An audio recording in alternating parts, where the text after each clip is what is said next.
the Word of God. Okay? God speaks to you through His Word. When you read the Bible says meditate the Word day and night. Amen? Meditation, not Bible reading, but meditation. Faith comes from hearing, and hearing of the Word of God. The first hearing is Bible reading. Right? You read the Bible, you hear the Word. The second hearing na ginahambal sa Biblia is when the Word of God, is when the Bible begins to speak with you. Kung sa Tagalog pa, kung alam mo na yung Biblia nangungusap na sa iyo. Amen? It's just not anymore Bible reading. The Bible speaks to you. Amen? That is also the instruction of Moses and Joshua. Meditate the Word of God day and night. He did not say to Joshua, read the Word, meditate the Word of God day and night. Reading is different from meditation. Same thing with prayer meeting is different from intercession. Amen? So there are times that you need to read the Bible, and also there are times that you need to meditate the Bible. So God speaks through a preacher. Kapag mati ka mo subong sa akon, makasiling ka, o ang ginambal ni pastor do ako gin. Do ko makarelated ko do sa akon gina, do kinanglan mo gina. Because God used men and women of God to speak the Word of God para sa imo, kag para man sa akon. So He always speaks through the Word, and the Word becomes a rhema words to you. God also uses a preacher. Amen? So, listen to the Word of God. And also listen to the man of God. Number 3, God also speaks through dreams. He is your good shepherd. And sinabi niya, my sheep hears my voice. Pag ang Diyos kung kisa, pag masami, nag-istorya sa aton, paagi sa mga dalamguhanon. Pila sa inyo permigidamgo? God also speaks through visions. May dua ka klase vision o tatlo ka klase visions. Visions when your eyes are closed. Makakita ka sa palanawon, gapiyo ka, makakita ka sa mga object, makakita ka sa tao, makakita ka sa mga bagay, makakita ka sa mga lugar. That is what you call visions. Mayroon may tawag na open visions. Gamuklat imo nga mata, nakakita ka lang sa palibot mo, gulpi lang na lain ang palibot, nakakita ka angel, nakakita ka ng mga iban.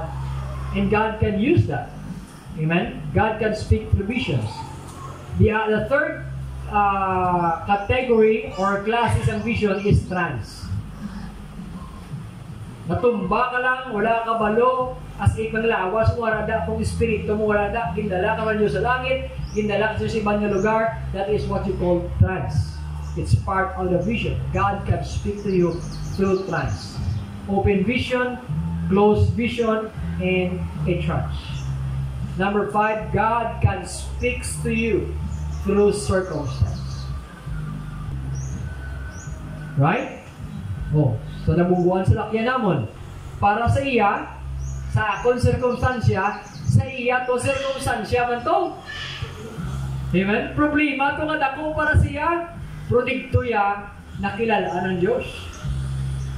Dito sa kabati, tingog sa Diyos. Dito yung nabatsagan na pag-ibuma sa Diyos. Amen? So, sometimes sa aton nga life, may mga circumstansya that God is allowing to happen in our life in order for you and for me to hear the voice of God. Amen? Sometimes may napatsyan ka mo, tayo na siya nga nag-istorya ang Diyos sa mo. Sometimes may problema ka, pangitaang solusyon, kag pangitaang tingog sa Diyos, paagin sila nga problema. In every circumstance of your life, God has been speaking to us. Sa time sa imo nga kulangon, pag ginawadon, may tingog kada ako, hindi mo matian. Verse 6. God can speak to you through the Holy Spirit. We call that the inner witness of the Holy Spirit. Sa una, you can hear the voice from afar or outside. You can hear an audible voice. Amen? Glory, Lorena, audible voice.